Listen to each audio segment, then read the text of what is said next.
అందం, ఆరోగ్యం, ఆత్మవిశ్వాసం అనూస్తో సాధ్యం. ట్రాన్స్ఫర్మేషన్ సర్వీసెస్ పైన ఫ్లాట్ 50% డిస్కౌంట్. అనూస్ సిన్స్ 1982. నమస్కారం. సుమన్ టీవీ ప్రేక్షకులకి భోగి పండుగ శుభాకాంక్షలు. భోగి పండుగ విశిష్టత గురించి, ప్రాముఖ్యత గురించి, ఈ రోజు మనం చేయవలసిన పనుల గురించి, ఆచరించాల్సిన విధి విధానాల గురించి మనకు తెలియజేయడానికి ప్రముఖ ఆస్ట్రాలజర్ బ్రహ్మశ్రీ నందిబట్ల శ్రీహరి శర్మ గురుగారు ఉన్నారు. నమస్తే గురుగారు. వాగర్థ వివ సంపృక్తౌ వాగర్థ ప్రతిపత్తయే జగతః పితరౌ వందే పార్వతీ పరమేశ్వరౌ ఆదిత్యాయ చ సోమాయ మంగళాయ బుధాయ చ గురుశుక్రశనిభ్యశ్చరాహవే కేతవే నమః. శృంగేరి జగద్గురు పీఠాధిపతులకి, కంచి పీఠాధిపతులకి నమస్కారములు తెలియజేసుకుంటూ కార్యక్రమాన్ని ప్రారంభిద్దాం. గురుగారు, భోగి పండుగ శుభాకాంక్షలు అండి. మీకు మీ యొక్క సుమన్ టీవీకి, యాజమాన్యానికి, పనిచేసేటువంటి సిబ్బందికి, వీక్షించే మన ప్రేక్షకులకి భోగి పండుగ శుభాకాంక్షలు. మరి ఈ భోగి పండుగ గురించి, అంటే ఈ రోజు మనం చేయాల్సిన పనులు, చేయకూడని పనులు, విధి విధానం గురించి ఒకసారి మా అందరికీ గుర్తు చేస్తారా గురుగారు? తప్పకుండానమ్మా. భోగ భాగ్యాలని అందించేటువంటి పండుగ కాబట్టి భోగి. అంటే ఈ భోగి అనేటువంటిది ప్రతి పండుగకి ముందు ఉన్నటువంటి రోజుని భోగి అనేటువంటి పదం వాడడం ఆచారం. కానీ బహుళ వ్యాప్తమైంది మాత్రం సంక్రాంతికి ముందు వచ్చే రోజు మాత్రమే భోగిగా మనం. హోలీ పండగకి కూడా అలాగే చేసుకుంటాం. హోలీ పండుగ ముందు రోజు కూడా భోగి. ఇట్లా ప్రతి పండుగకి పూర్వదినము భోగి అని ఉంటుంది, పరదినము అది విధంగా చేసుకుంటాం. అయితే ప్రధానంగా మనది వ్యవసాయకమైనటువంటి సాంప్రదాయమైనటువంటి దేశం కాబట్టి రైతులందరికీ కూడా పంట చేతికి వచ్చి ధనరాశులు నిండా ఉండి సంతోషముతో ఉండేటువంటి రోజు కాబట్టి భోగి అయింది. అంటే భోగభాగ్యాలు అనుభవించడానికి అనుకూలంగా ఉండేటువంటిది. అంతేకాకుండా మనకు ప్రధానంగా ఈ భోగి పండుగకి మహా విశిష్టత ఉందమ్మా. ఒకటా రెండా చెప్పుకుంటూ పోతే చాలా వస్తాయి. అయితే మనకు ప్రధానంగా ఉత్తరాయణం, దక్షిణాయనం అని ఉంది. దక్షిణాయనంలో చివరి రోజు, భోగి తర్వాత రోజు వచ్చేది సూర్యుడు మకర రాశిలోకి ప్రవేశం చేస్తాడు కాబట్టి మకర సంక్రాంతి అవుతుంది. కాబట్టి ఇక్కడ ఈ భోగి అనేటువంటిది ప్రధానంగా చాలా విశిష్టత ఉందమ్మా. అంటే అనేక రకాలైనటువంటి చారిత్రకమైనటువంటి సంఘటనలు జరిగినటువంటి రోజు. అయితే ఈ భోగి పండుగ రోజుననే గోదాదేవి రంగనాథుడిలో ఐక్యమైనదిగా మనకు చెప్తున్నారు. అంటే గోదాదేవి విష్ణు చిత్తుడు అనేటువంటి యొక్క విష్ణు భక్తుడికి తులసివనంలో జన్మించింది. తులసివనంలో అతనికి కనబడింది. ఆ అమ్మాయిని పెంచుకుంటూ పెద్ద చేశాడు. ఒక మంచి వ్యక్తికి ఇచ్చి వివాహం చేసుకుంటానంటే నేను కేవలం విష్ణువుని మాత్రమే వివాహం చేసుకుంటానని పట్టుబట్టడంతో ఆ విధంగా ధనుర్మాస ప్రారంభమైనటువంటి రోజు నుంచి మొదలుకొని రోజుకొక పద్యము చొప్పున ఆ స్వామిని కీర్తిస్తూ పొంగలి మాత్రమే నైవేద్యముగా తింటూ ఆ విధంగా వ్రతం ఆచరించేసరికి ఇక 30వ రోజు అవుతుందనంగా ముందు రోజు ఆమెకి కనబడి నేను వివాహం చేసుకుంటాను, నా యొక్క ప్రదేశానికి రా దేవి అని చెప్పి పిలవడం, అది తండ్రికి చెప్పడం, కోలాహలంగా చక్కగా శ్రీరంగనాథుని క్షేత్రానికి చేరుకోవడం, ఆ స్వామికి ఇచ్చి వివాహం జరిపించడం, తర్వాత ఆమె చక్కగా ఆ గర్భాలయానికి చేరుకొని స్వామివారి పాదాల చెంత ఐక్యమవ్వడం ఈ భోగి రోజునే జరిగింది. కాబట్టే ఈ రోజున గోదాదేవి కళ్యాణం అనేటువంటిది మనం ఆచరిస్తాం. అయితే ప్రధానంగా మనకు రెండు చారిత్రకమైనటువంటి ఘట్టములు ఉన్నాయి. ఈ భోగి పండుగ రోజున ద్వాపర యుగంలో ఇంద్రుడే అధిపతిగా ఉండేవాడు కాబట్టి ఇంద్రుని యొక్క అనుగ్రహంతోనే అందరికీ కూడాను చక్కగా పాడి పంటలన్నీ చక్కగా ఉండేటివి.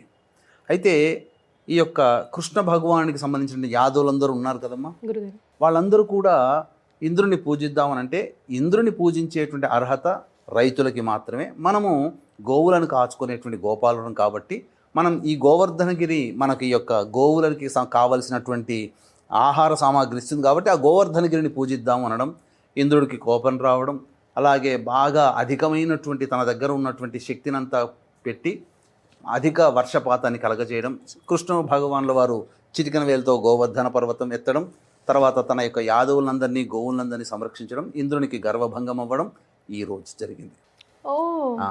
తరువాత ఇంకొక చారిత్రక కట్టడం ఏంటంటే వామనావతారము అనేటువంటిది ఎత్తిన తర్వాత ఆ యొక్క వామనావతారం ఎత్తినటువంటి హరిప్రభావం వలన, అనగా శ్రీ విష్ణు స్వరూపమే వామనావతారం కదమ్మా, బలిచక్రవర్తి అధఃపాతాళ లోకానికి వెళ్ళిపోయిన తరువాత ఈ రోజునే పాతాళానికి సంబంధించినటువంటి వెళ్ళిన రోజు సంవత్సరానికి 3 రోజుల పాటు ఆయన అది మనకు దీపావళి సందర్భంగా వచ్చేటువంటిది. కానీ ఇక్కడ ఏంటనంటే పాతాళానికి పంపించిన రోజుగా చెప్పబడి ఉంది. అందుకని బలి చక్రవర్తిని వామనావతారాన్ని కూడా ఈ రోజు స్మరించుకోవాలని చెప్పి మనకు శాస్త్రం చెప్పబడి ఉంది. అంతేకాకుండా ఈ భోగి పండుగ రోజున ప్రధానంగా రవి ఎప్పుడైతే ధనుస్సు రాశిలోకి ప్రవేశం చేస్తాడో ఆ రోజు నుంచి మొదలుకొని భోగి పండుగ వచ్చేంత వరకు కూడా ఇంటి ముందు అనేక రంగవల్లులతో చక్కగా ముగ్గులు వేసి ప్రతిరోజు కూడాను ఉదయము సంధ్యావేళల్లో గొబ్బెమ్మలు పెట్టేవాళ్ళు కదమ్మా. ఈ గొబ్బెమ్మలు పెట్టిన తర్వాత ఇందులో ఆవు పేడతో చేసిన గొబ్బెమ్మలనే వాడేవారు. ఈ 30 రోజుల పాటు కూడా ఆవు పేడతో ఉన్నటువంటి చిలికినటువంటి గోమయం ఉంటుంది కదా, దాని అంతా కూడాను కలాపి చల్లేవాళ్ళు, ఇల్లంతా కూడాను గోమయంతో అలికేవారు. ఇది ఎందుకు వచ్చింది? దీంట్లో మన వాళ్ళు పెట్టినటువంటి వైజ్ఞానిక శాస్త్రం ఉంది. ఏంటనంటే ప్రధానంగా ఈ యొక్క శిశిర ఋతువు, హేమంత ఋతువు, ఈ ఋతువులలో క్రిమి కీటకాదులు బాగా ప్రబలుతాయి. ఇప్పుడు మనం చెప్పుకోదలిస్తే మనం వైరస్ అని చెప్తాం. ఇది పెరిగిన తరువాత దీన్ని నివారించేటువంటిది ఈ ఆవు పేడలో ఉన్నది. అందుకని మీకు గమనించుంటే ఒక 20 ఏళ్ల కిందట ఏ గ్రామంలో కూడా దోమల బెడద లేదు. ఇప్పుడు ఎవరు వాడట్లేరు, అంతా చైనా పెండ వాడుతున్నారు. ఆవు పేడ బదులు అదే రంగు అదే కలరు, రుచి ఏదో అడ్వర్టైజ్మెంట్ వచ్చినట్టుగా రంగు రుచి ఉన్నట్టుగా ఉంది కానీ వాసన లేదు. అటువంటి చైనా పెండను వాడుతున్నారు. మన వాళ్ళు కూడా వాసన రాకుండా ఉండడమే గొప్ప అనుకొని కలర్ను వంట పట్టించుకొని చేస్తున్నారు. అసలు గోమయంతో చేయాలి ఇదంతా కూడా. అందువల్లనే క్రిమికీటకాదులు వచ్చేటువంటి వాడి కావు. ఈ చలికాలంలోనే ఎక్కువగా వైరస్ ప్రబలుతుంది కాబట్టి ఆ రోజుల నుంచే, వేల సంవత్సరాల నుంచే మన వాళ్ళు గోమయంతో ఇంటిని అలికేవాళ్ళు, పరిశుభ్రంగా వాకిలి కూడాను అలికేవాళ్ళు. ఇక తదనంతరం ఈ భోగికి సంబంధించినటువంటి విధానంలో ఉన్నటువంటిది ఏంటంటే పాతది వదిలి కొత్తది మనం తీసుకోవాలి. దీంట్లో ఉన్నటువంటి అంతరార్థం ఏంటంటే పాతబడినటువంటి మనం ఇప్పటి వరకు మనం ఏవైతే చెడు ఆలోచనలు, దుర్మార్గమైనటువంటి పనులు చేసామో వాటన్నిటికీ స్వస్తి కలిపి కొత్త జీవితాన్ని ప్రారంభించాలి అనే ఉద్దేశ్యం. కానీ మన వాళ్ళు తెలియక ఇంట్లో ఉన్న పాత వస్తువులన్నీ తీసుకొచ్చి భోగి మంటలుగా పెడుతుంటుంటారు. ఎంత తప్పు చేస్తున్నామనంటే దీనివల్ల కాలుష్యము బాగా పెరిగిపోయి సిటీలో కంటే కూడా ఇప్పుడు పల్లెటూళ్ళలో వాయు కాలుష్యం ఎక్కువగా అయింది. ఎందుకనంటే ఈ భోగి మంటల్లో వాడాల్సినటువంటివి ఏంటంటే పంచ సమిధలు అని అంటారు. అంటే మేడి, మర్రి, జువ్వి, మోదుగా, మామిడి, ఈ 5 రకాల వృక్షముల నుంచి వచ్చినటువంటి కాండములని, కట్టెలను తీసుకొని వచ్చి భోగి మంటలుగా పెట్టాలి. అందులో ఈ 30 రోజుల పాటు ఉన్నటువంటి గొబ్బెమ్మల్ని, ఆవు పేడతో చేసిన గొబ్బెమ్మల్ని తీసుకొచ్చి పెట్టాలి. ఆ గొబ్బెమ్మల్ని పొద్దునంతా పెట్టి సాయంత్రం కాగానే పిడికలుగా చేసేవాళ్ళు, లేకపోతే ఆ గొబ్బెమ్మల్ని అట్లాగే పెట్టేవాళ్ళు. ఈ విధంగా పెట్టి ఆ ఆవు పిడికల్ని ఆవు నెయ్యి వేసి వెలిగించేవాళ్ళు. తద్వారా ఒక 10 గ్రాముల యొక్క ఆవు నెయ్యి గనక ఈ చెప్పబడినటువంటి వృక్ష కాండములతో గనక జతచేరి అగ్నికి ఆహుతి అయితే 1 టన్ను ఆక్సిజన్ అనేటువంటిది ఉద్భవించేది. అది అందుకని ఆ పాతకాలపు రోజుల్లో ఊరికి ఒక చోట మధ్యలో, ఊరి మధ్యలో బొడ్రాయి దగ్గర ఈ భోగి మంటలు వేసేవాళ్ళు. తెల్లవారుజామునే వేసేవాళ్ళు.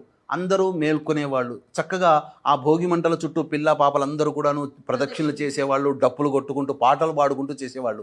ఇదంతా ఏంటంటే ఆ చుట్టుపక్కల అగ్ని ఉన్నటువంటి చుట్టుపక్కల ఉంటే ఆ వాయువులు పీల్చి ఈ గత కొన్ని రోజులుగా మన శరీరంలో ఏర్పడినటువంటి వైరస్లు ఏవైతే ఉంటాయో అవన్నీ కూడాను సంహరించబడేటివి.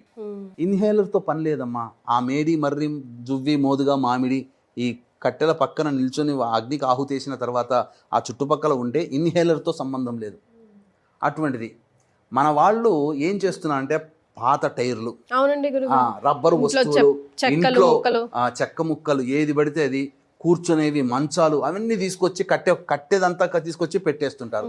అసలు చెప్పాలంటే జ్ఞానము ఒక 5% జ్ఞానము పెద్దవాళ్ళు అందించింది తాళపత్ర గ్రంథాలు. పాత వస్తువులు పడాలంటే తాళపత్ర గ్రంథాల యొక్క విశిష్టత తెలియక మన వాళ్ళు ఎంతో విజ్ఞానాన్ని పంచే తాళపత్ర గ్రంథాలని కూడా మంటల్లో వేసేసి చాలా మటుకు జ్ఞానాన్ని నష్టపోయాం. ఇది జరిగినటువంటి సంఘటనలు. ఇకనైనా కానీ వీక్షించేటువంటి ప్రేక్షకులు భోగి మంటలు వేసేటప్పుడు ఈ యొక్క చెప్పబడినటువంటి 5 సమిధల్ని మనం ఉపయోగించుకోవాలి. దీనివల్ల ఏమవుతుంటే ఊరంతా కాలుష్యం నుంచి బయటపడుతుంది. కాలుష్య వాతావరణం నుంచి బయటపడి ఊరికంతటికీ కూడా సహజ సిద్ధమైనటువంటి ఆక్సిజన్ మనకు వస్తుంది. ఇక ప్రధానమైనటువంటిది ఈ భోగి పండుగ రోజున చిన్న పిల్లలకి భోగి పళ్ళు వేస్తారు. అందులో బియ్యము, రూపాయి కాయిన్లు, రేగిపళ్ళు. రేగిపండ్లు, చెరుకు ముక్కలు వేస్తారు. ఇక్కడ ఈ భోగిపళ్ళు వేసేటువంటి అంతరార్థం ఏంటంటే రేగిపండు సూర్యుడికి సంబంధించినటువంటి గుర్తు. సూర్యనారాయణుణ్ణి ప్రతీకగా రేగిపండు. బదరికా ఆశ్రమం, అందుకే నారాయణుడు బదరికాశ్రమంలోనే వెలుకొంది బద్రీనాథ్. కారణం ఏంటంటే బద్రీనాథ్ అంటే బదరికా ఆశ్రమం, అది ఒకప్పుడు బదరికా వనము. రేగిపళ్ళు చుట్టూ ఉండేటి, మధ్యలో నారాయణుడు వెలిశాడు, నారాయణునికి ప్రీతికరం. అందుకనే ప్రత్యక్ష నారాయణుడు సూర్యభగవాన్ కాబట్టి రేగిపండును చూస్తాం. రేగిపండుని దూరం నుంచి ఇలా చూసామంటే ఉదయిస్తున్నటువంటి సూర్యుడు ఎలా రంగులో ఉంటాడో పండిన రేగిపండు, పండబోతున్నటువంటి రేగిపండు ఆ కలర్లో ఉంటుంది. అంతేకాకుండా ధాన్యాన్ని, బియ్యము, ధాన్యం అనేటువంటిది మనకు భోగ భాగ్యానికి సంకేతం, బియ్యం అనేటువంటిది. తర్వాత అందులో కలిపేటువంటి రూపాయి కాయిన్లు లక్ష్మీ సంకేతం. రేగిపండ్లు, లక్ష్మీ పండ్లు, ఈ యొక్క బియ్యము, చెరుకుగడలు. చెరుకుగడ అంటే సంతోషం అమ్మ, ఇక్షుఖండము అని అంటారు, సంతోషాన్ని ఇస్తుంది. ఇవన్నీ కలిపి ఆ పిల్లకి అమ్మాయికి పుట్టినటువంటి 10 ఏళ్ల లోపల పిల్లలకి ఈ యొక్క సంబంధించినటువంటి భోగిపళ్ళు పోస్తారు. దీంట్లో అంతరార్థం ఏంటంటే ప్రధానంగా మనకు చిన్నప్పుడు పుట్టగానే మనం చూస్తే ఇక్కడ చిన్న ఒక లొంతలాగా కనబడుతుంది, గుంతలాగా ఉంటుంది. కానీ పెరుగుతున్న కొద్దీ ఇక్కడ ఈ బోన్ పెరిగిపోయి గట్టిపడిపోతుంది. కానీ బ్రహ్మరంధ్రం ఇక్కడే ఉంటుంది. కాబట్టి ఈ బ్రహ్మరంధ్రం మనకు కనబడకపోయినా ఆ భోగి పండ్లు అలా నెత్తి మీద పోయడం వల్ల బ్రహ్మరంధ్రం యాక్టివేట్ అయిపోయి పిల్లల్లో వచ్చేటువంటి సాధారణమైనటువంటి ఆటిజం లక్షణాలని దూరం చేసేది. ఈ కాలంలో చాలామంది ఆటిజం లక్షణాలతో బాధపడుతున్నారు. బ్రహ్మరంధ్రము అంటే ఇక్కడ ఏమవుతుంది, విజ్ఞానము చైతన్యవంతమవుతుంది. ఇది తెలుసుకోవాలి. భోగి పళ్ళు వేసేటప్పుడు కూడా తూర్పు వైపున పిల్లల్ని పెట్టి చక్కగా ఒక ఉచితాసనం వేసి పెద్దవాళ్ళు వచ్చి ఆ భోగి పండ్లని చుట్టూ కూడాను 3 సార్లు తిప్పి భోగి పళ్ళు వేయాలి. ఈ విధంగా చేసుకోవాలమ్మా భోగి పళ్ళు వేసే విధానం ఇది. గురుగారు, మనం అభ్యంగన స్నానం కూడా భోగి రోజే కదా చేసేది? అభ్యంగన స్నానము 3 రోజులు చేయాల్సిందేనమ్మా. భోగి రోజు చేయాలి, సంక్రాంతి రోజు చేయాలి, కనుమ రోజు కూడా చేయాలి. ప్రత్యేకించి సంక్రాంతి రోజున చేయాలి. ఈ 3 రోజులు కుదరకపోతే సంక్రాంతి రోజునైనా చేయాలి. సంక్రాంతి రోజున ఈ యొక్క అభ్యంగన స్నానం చేయనటువంటి వ్యక్తికి 6 సంవత్సరాలు లేదా 6 నెలలు దారిద్ర్యం అనుభవిస్తాడట శాస్త్ర ప్రకారం. అందుకనే సూర్యోదయం కంటే ముందే ఈ సంబంధించినటువంటి విధానంగా మనం చేసుకోవాలి. సాయంకాలం అంతా కూడాను చక్కగా అందరూ ఆ ఊళ్ళో ఉన్నటువంటి మహిళలందరూ చక్కగా చేరి చక్కగా ఆనందంగా సంగీత కచేరీలు, పాటలు పాడుకుంటూ ఈ భోగి పండుగ రోజుని చక్కగా ఆనందంగా గడుపుతారమ్మా. భోగి మంటలు ముఖ్యంగా ఇప్పుడు ఫర్ ఎగ్జాంపుల్ ఇప్పుడు 13th 14th సంక్రాంతి అన్నది కాంట్రవర్సీ అవుతుంది కదా, అది నెక్స్ట్ వీడియోలో మనం తెలుసుకుందాం. ఇప్పుడు 13th అయితే 12th ఈవినింగ్ వేసుకోవాలా, 13th ఈవినింగ్ వేసుకోవాలా, ఇది ఒక క్వశ్చన్. ఇప్పుడు సంక్రాంతి అనేక పంచాంగాల ప్రకారము, సూర్యగ్రహణ ప్రకారం అయితేనేమో 14వ తారీఖు చేసుకోండి అని చెప్పేసి నిరయన పంచాంగం ప్రకారం చెప్పేటువంటిది. ఈ సంబంధించినటువంటి ఈ దృగ్గణితము ఇవన్నీ కూడాను 15వ తారీఖు అనేటివి చెప్పబడ్డాయి. ఎక్కువగా పంచాంగకర్తలు చెప్పాల్సినటువంటిది. కాబట్టి అందరూ పంచాంగకర్తలు ఎక్కువ మంది ఏకీభవించిన రోజు 15వ తారీఖు సంక్రాంతి, 14వ తారీఖు రోజున భోగి. కాబట్టి భోగి ఆ రోజున చేసుకోవాలమ్మా. అలాగే సంక్రాంతి అంటేనే గుర్తుకొచ్చేటువంటిది ఈ సంబంధించినటువంటి పెద్దలకి సంబంధించినటువంటిది. కాబట్టి పెద్దలకి సంబంధించినటువంటి పితృతర్పణాలు ఇవన్నీ చేసుకోవచ్చు. లేదా అవకాశం ఉంటే మన పీఠమాధ్వర్యంలో 15వ తారీఖు రోజున పిండ ప్రదానము, పెద్దవాళ్ళకి తర్పణాది కార్యక్రమాలు అనేటువంటివి చేయించడం జరుగుతుంది. అవకాశం ఉన్న వాళ్ళు ఈ కార్యక్రమంలో గోత్రనామాలు నమోదు చేసుకోవచ్చు.